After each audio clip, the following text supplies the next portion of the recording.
ഇസ്ലാമിക സാമ്പത്തിക ശാസ്ത്രം, സാമ്പത്തിക ഇടപാടുകളുടെ ഇസ്ലാമിക വിധി, അതിൽ ഒരു കാര്യം ഹറാമാണെന്ന് പറഞ്ഞാൽ എന്താണ് അതിൻ്റെ ഹലാലായ പ്രതിവിധി, ഓൾട്ടർനേറ്റീവ് എന്താണ്, അതറിയുമ്പോഴാണല്ലോ ഇൽമ പൂർത്തിയാകുന്നത്.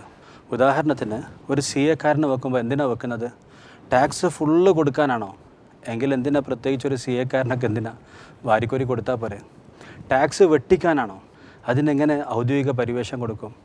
ഇപ്പോൾ ടാക്സ് ഇവേഷൻ അല്ല, മുഴുവൻ ടാക്സും കൊടുക്കലുമല്ല, മറിച്ച് ടാക്സ് പ്ലാനിംഗ് ആണ്. നിയമപരമായിട്ട് എങ്ങനെ പരമാവധി കുറഞ്ഞ ടാക്സ് കൊടുക്കുക എന്നുള്ളതാണ് ഒരു CA-കാരനെ കൊണ്ട് ഒരു വ്യാപാരി അല്ലെങ്കിൽ വ്യവസായി ഉദ്ദേശിക്കുന്നത്. ഇതുപോലെ ഫിഖ് എന്ന് പറഞ്ഞാൽ എല്ലാം ഹറാമാക്കലല്ല. അതിനേതെങ്കിലും രണ്ടാം വർഷ അറബി വിദ്യാർത്ഥി കൊടുത്ത് പുസ്തകങ്ങൾ വായിക്കാൻ പറഞ്ഞാൽ മതി, എല്ലാം ഹറാമാക്കി തരും. എല്ലാം ഹലാലാക്കാനാണോ? അതിനൊരാളുടെ ആവശ്യമില്ല. മറിച്ച് കൃത്യമായ വഴികൾ ഉപയോഗിച്ച് എങ്ങനെ ഒരു ഇടപാടിനെ ഹലാലാക്കി മാറ്റാൻ സാധിക്കും, അഥവാ ആധികാരികമായ ഇളവുകൾ, അർ-റുഖ്സത്തു അൻ ഫിഖത്തിൻ, ആധികാരികമായ ഇളവുകൾ കിട്ടലാണ് ഫിഖ് ഇൽം എന്ന് പറയുന്നത്. അങ്ങനെ ഇടപാടുകളെക്കുറിച്ച്, ഇസ്ലാമിക ഇടപാടുകളെക്കുറിച്ച് പഠിക്കാൻ, ഇസ്ലാമിക സാമ്പത്തിക ശാസ്ത്രത്തെക്കുറിച്ച് പഠിക്കാൻ ഏറ്റവും നല്ല ഗ്രന്ഥം ഏതാണെന്ന് ചോദിച്ചാൽ, ഒരു ഗ്രന്ഥത്തിൻ്റെ പേര് പറഞ്ഞാൽ ഞാൻ പറയുന്ന പേര് മുഫ്തി തഖി ഉസ്മാനിയുടെ ഫിഖ്ഹുൽ ബുയൂ ആണ്. ഫിഖ്ഹുൽ ബുയൂ പ്രസിദ്ധീകരിച്ച ദാറുൽ ഖലമിൻ്റെ സ്റ്റാളിലാണ്, ഷാർജ ബുക്ക് ഫെയറിലെ സ്റ്റാളിലാണ് ഇപ്പോൾ നിൽക്കുന്നത്. ഈ പുസ്തകമാണ്, ഫിഖ്ഹുൽ ബുയൂ ആണ്, ഇസ്ലാമിക സാമ്പത്തിക ശാസ്ത്രത്തെക്കുറിച്ച്, സാമ്പത്തിക ഇടപാടുകളുടെ ഇസ്ലാമിക മാനത്തെക്കുറിച്ച് പഠിക്കാൻ സഹായിക്കുന്ന ഏറ്റവും നല്ല ഒരു ഗ്രന്ഥം. വേറെ എന്തെങ്കിലും ഉണ്ടെങ്കിൽ നിങ്ങൾക്ക് നിർദ്ദേശിക്കാം, എൻ്റെ അറിവ് വെച്ച് പറയാണ്. കാരണം ഇന്ന് ലോക ഇസ്ലാമിക സാമ്പത്തിക വേദികൾ പരിശോധിച്ചാൽ, ബാങ്കിങ്ങും മറ്റ് ധനകാര്യ സ്ഥാപനങ്ങളും ഈ വിഷയങ്ങൾ ചർച്ച ചെയ്യുന്ന അക്കാഡമികളും പരിശോധിച്ചു കഴിഞ്ഞാൽ ഷെയ്ഖ് തഖി ഉസ്മാനി അതിലുണ്ടാവുക എന്നുള്ളത് അതിൻ്റെ ഒരു നിലവാരത്തിന് നല്ലതാണ്.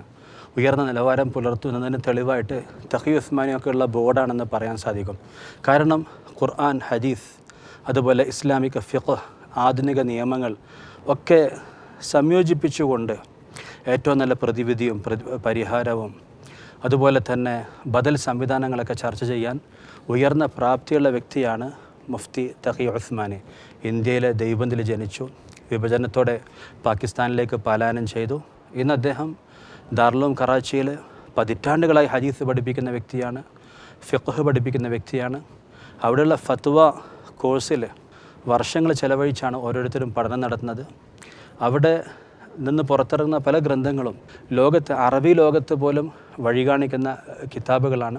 ഈ ഫിഖ്ഹുൽ ബുയൂഇൻ്റെ ഈ ഒരു പതിപ്പ് വായിച്ചാൽ, ദാറുൽ ഖലമിൻ്റെ ഫിഖ്ഹുൽ ബുയൂ വായിച്ചാൽ നല്ല ആഴത്തിലുള്ളൊരു അറിവ് ഇസ്ലാമിക സാമ്പത്തിക ശാസ്ത്രത്തെക്കുറിച്ച്, സാമ്പത്തിക ഇടപാടുകളുടെ ഇസ്ലാമിക മാനത്തെക്കുറിച്ച്, അതിൻ്റെ സ്വഭാവത്തെക്കുറിച്ച് മനസ്സിലാക്കാൻ സാധിക്കും. ഇനി ഇതിൽ പറയാത്ത വിഷയങ്ങൾ പഠിക്കാനുള്ള ഒരു മൻഹജ്, ഒരു മെത്തഡോളജി ഈ പുസ്തകത്തിലൂടെ കരസ്ഥമാക്കാൻ സാധിക്കും. അല്ലാഹു തആല തഖി ഉസ്മാനിക്ക് ദീർഘായുസ് നൽകട്ടെ. അദ്ദേഹത്തിൻ്റെ പ്രയോജനങ്ങൾ മുസ്ലിം ഉമ്മത്തിന് കാലാകാലത്തേക്ക് അല്ലാഹു തആല നിലനിർത്തുമാറാകട്ടെ.